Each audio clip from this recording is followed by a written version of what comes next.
Hello and welcome to another video. This is a 1-year review of the iScooter IX6 that I'm currently riding. So I've ridden it about 200 kilometers now, 208, and yeah, it's been good.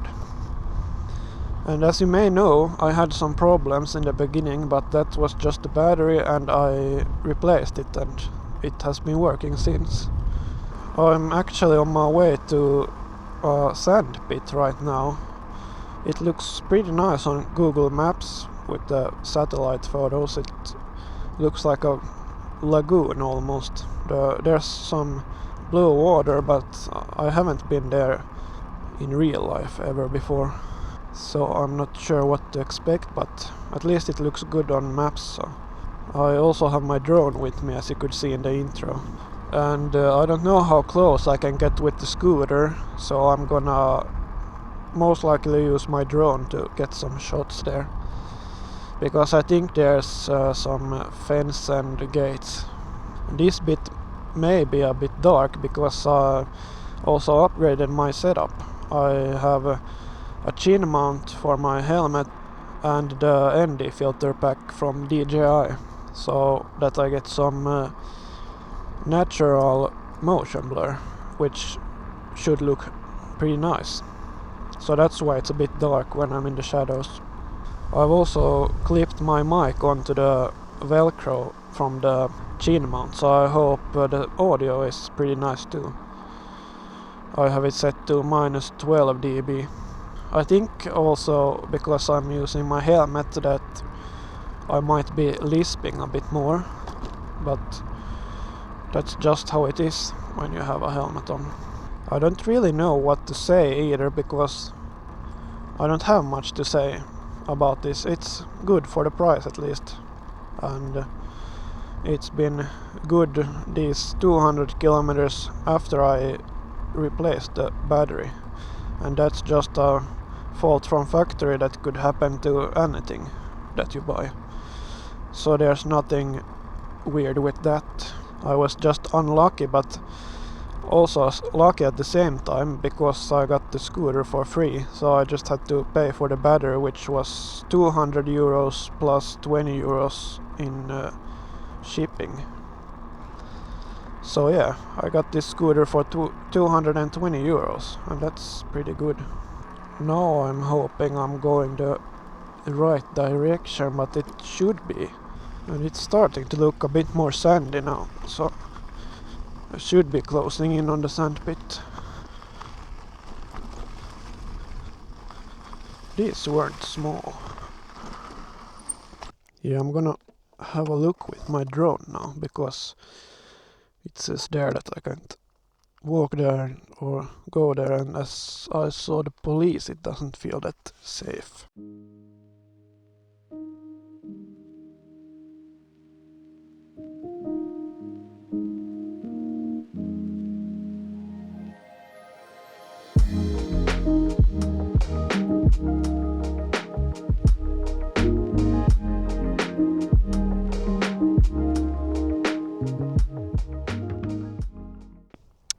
I just opened a Coke that I had with me, and there's half of it there.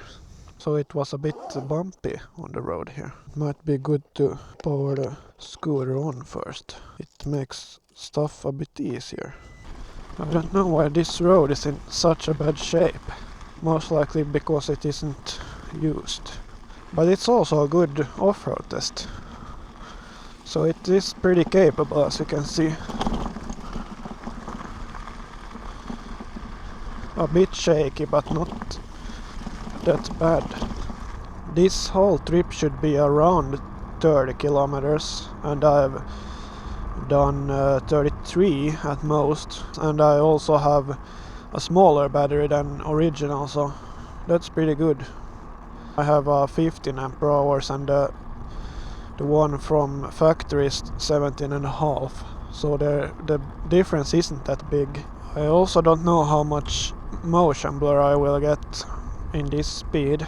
It's also nice that the road was paved almost all the way, so it's good for the battery economy.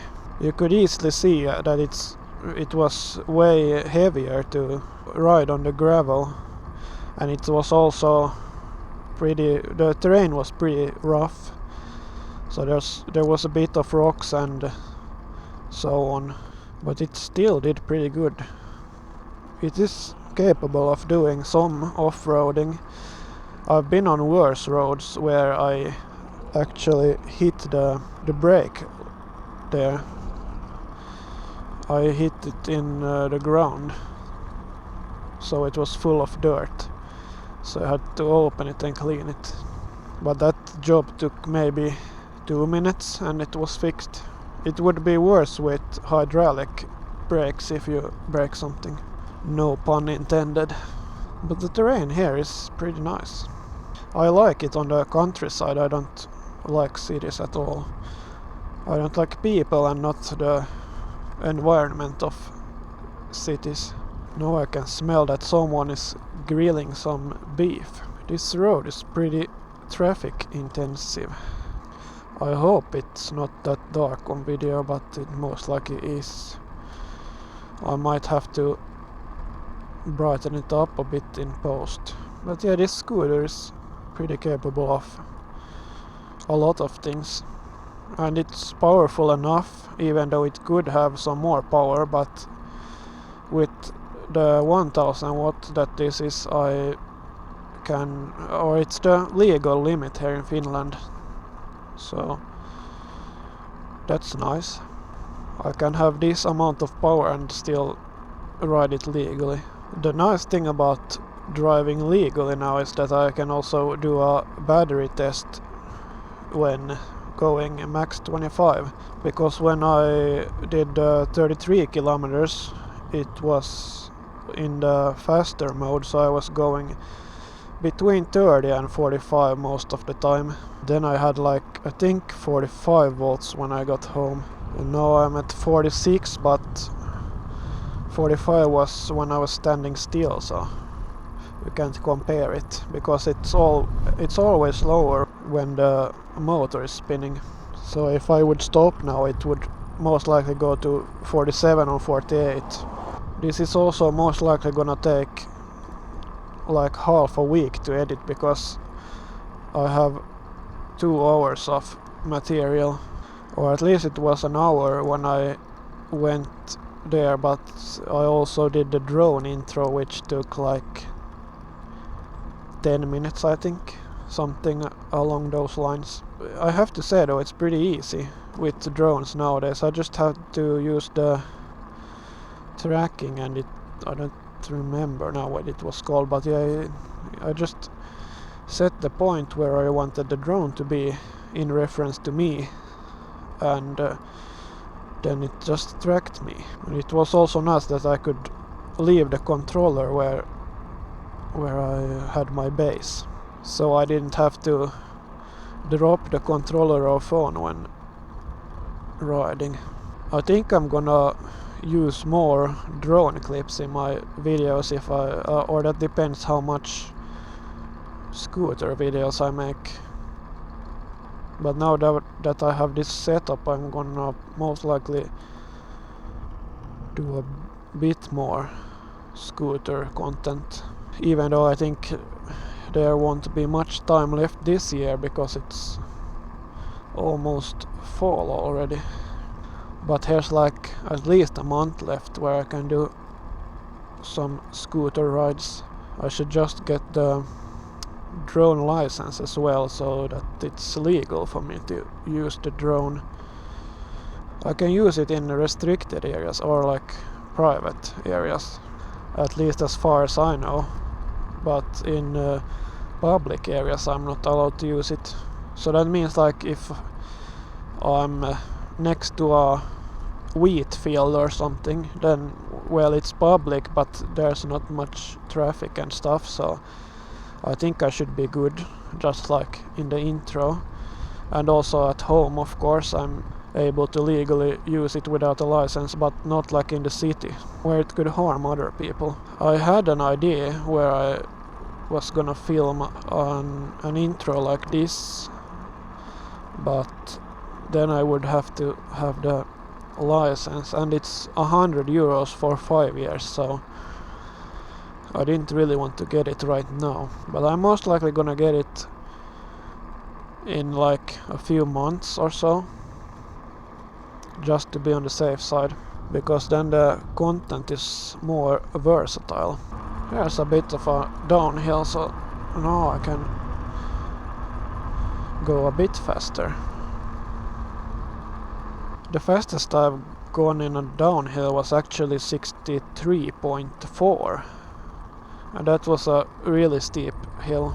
In those speeds it's also getting a bit wobbly because of the treads on the tires. It would be better with road tires, but these are all road tires, I think they're called. They are not really off-road, but they are more capable of doing some off-road or dirt roads at least. I also haven't checked the angle since I started the video, so I'm not sure how well it looks, but I hope it's good enough. Now I'm going at least 40, maybe almost 45, like a moped. I also just realized that when I let go of the throttle it went faster. This hill was also pretty long. It's not that steep, but it's long. I'm going 18.5. It's slowing down a little bit, but I think it should make it. Yeah, it's still over 18. And bear in mind that I'm about 100 kilo plus the drone bag, and the drone it's maybe 4 or 5 kilos, I'm not sure actually, 3 to 4 maybe, I'd say. So almost 105 kilos right now. With the helmet and all the gear it's easily 105. So it's strong enough for most people. If I would weigh like my optimal weight, like it would be maybe 80, then it would be even easier. Because I'm pretty short, I'm like 179 centimeters only, so my optimal weight is something between 70 and 80. Now I'm at 45 volts. And now I'm in the same spot where I started the video. Here it's pretty bright and open. It would have been nice if it would have been this open all the way, because it's way brighter and it should look better with the ND filter. The views here are pretty nice, and it's also very sunny and pretty clear skies, as you can see. There's a few clouds in the distance, but those are a long way north, it looks like. But it's always sunny next to the sea, or most times. That's also why we get a lot of drought in the summer, so the lawn almost always dies. I think these are sugar beets. It looks like that. They have had the sugar beets here before, so it's most likely sugar beets. The conclusion of this video is that, yeah, it's still a good scooter for under 600 euros, and now they have a better model now, but yeah, this is what I have, and it's been good so far, and it's still a good price, and it has plenty of power, and it's pretty versatile. So yeah, that's all for this video. Thank you for watching, and I'll see you in the next one. Bye.